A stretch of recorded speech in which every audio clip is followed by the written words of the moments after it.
I realized that revenge had evolved into something much more satisfying. Living well is the best revenge. The foundation's success opened doors I never imagined walking through at 76.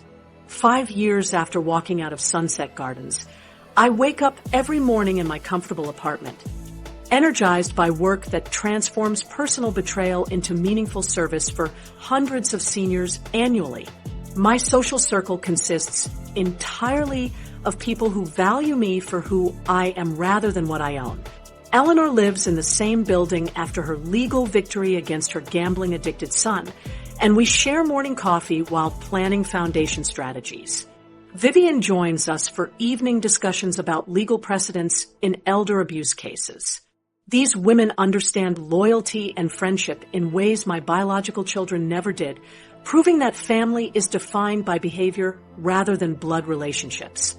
The Marie Wilson Foundation operates from a downtown office building where I spend 3 days each week reviewing cases and meeting with clients. Last month, we helped a retired teacher recover $80,000 her grandson had stolen through forged checks. Yesterday, we secured a criminal conviction against a daughter who'd manipulated her father into signing over his farm deed. The work provides purpose and satisfaction that my previous quiet retirement never offered, turning my personal nightmare into meaningful service that protects vulnerable seniors from predatory family members. My speaking calendar stays full with invitations from senior centers, legal conferences, and legislative committees across the country. Standing before audiences of elderly people who've been betrayed by their own families, I see recognition in their eyes when I describe the systematic manipulation my children used against me. These presentations often end with audience members approaching to share their own stories of financial exploitation and family betrayal. The connection we form transcends the typical speaker-audience relationship, creating a network of survivors who support each other through legal battles and emotional recovery.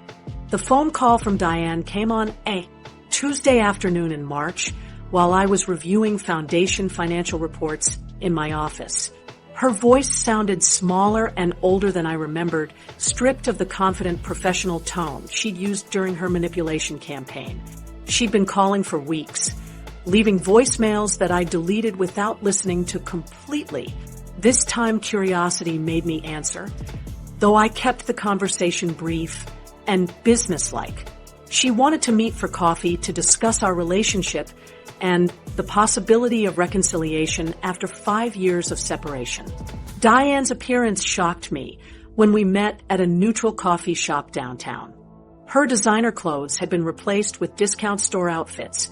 Her professional manicure was gone, and gray roots showed through her formerly perfect hair color. The legal career she destroyed through elder abuse charges had never recovered, leaving her working part-time administrative jobs that barely covered basic living expenses. Her marriage had ended 2 years earlier when her husband, tired of the financial stress and social embarrassment caused by her criminal behavior. The conversation revealed her desperation rather than genuine remorse for the betrayal she'd orchestrated. Diane needed money for her teenage daughter's college expenses and hoped I might provide financial assistance since her grandmother's criminal behavior had destroyed the family's ability to pay tuition. She spoke about family bonds and forgiveness while avoiding responsibility for the systematic theft and manipulation she conducted against me. Her request for financial help demonstrated that she still viewed me primarily as a source of money rather than as a person she deeply wounded. Matthew's situation had deteriorated even further according to mutual acquaintances who occasionally provided updates about my children's circumstances. His corporate career never recovered from the elder abuse charges, and he'd been working a series of temporary consulting positions that provided irregular income. His suburban house had been sold to pay restitution, and his family now rented a modest apartment in a less expensive neighborhood.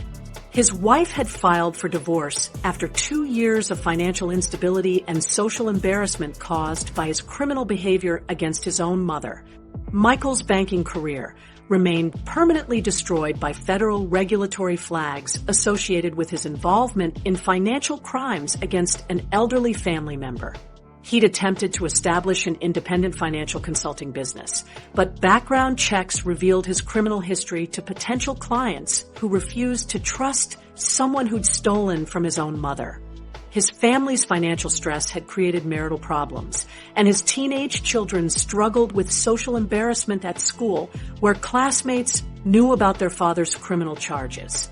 The contrast between our lives became starkly apparent during community events, where I encountered my children occasionally. I would arrive at charity galas or cultural events dressed appropriately and accompanied by friends who genuinely enjoyed my company. They would appear uncomfortable and poorly dressed, clearly struggling financially while watching their mother thrive, socially and professionally. The role reversal was complete, with them now appearing vulnerable while I projected confidence and success. Awards and honors accumulated as the foundation's impact grew, with recognition coming from legal associations, social work organizations, and government agencies that dealt with elder abuse issues. The National Association of Social Workers presented me with their Lifetime Achievement Award for advocacy work. The American Bar Association honored the foundation with their Outstanding Public Service recognition. These accolades appeared in the same professional publications where my children had once seen their own career achievements celebrated. Thousands of elderly people have contacted the foundation after hearing my story through media coverage or speaking presentations. Many credit my example with giving them courage to challenge family members who were exploiting them financially or emotionally. Letters arrive weekly from seniors who've successfully reclaimed their independence and dignity after being inspired by the legal victory I achieved against my own children. These connections prove that sharing my experience created positive change far beyond my personal situation. The Foundation's work continues expanding as more states recognize the need for specialized legal assistance for elderly victims of family exploitation. We've trained attorneys in dozens of states on effective prosecution strategies for elder abuse cases. Our educational materials reach millions of seniors annually through partnerships with social service agencies and healthcare providers. The impact multiplies yearly as more elderly people learn to recognize warning signs and seek help before family members can completely destroy their independence. Standing at my office window each evening, I reflect on how completely my life transformed after the worst betrayal I could have imagined. The comfortable but limited existence I'd been living was replaced by meaningful work that helps thousands of people annually. The relationships I lost were replaced by connections with people who value integrity and loyalty above financial gain. The security I thought I'd lost was replaced by genuine independence and purpose that no one can take away from me. They tried to bury me. They didn't know I was a seed. What grew from their betrayal exceeded anything they could have stolen from me. And the harvest continues every day through the lives we save and the justice we deliver. But the true measure of victory goes beyond what they lost. The complete transformation of our lives tells the real story.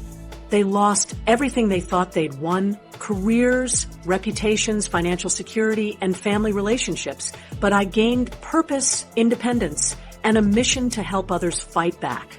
The Marie Wilson Foundation has helped over 2,000 elderly victims recover stolen assets and prosecute family members who exploited them.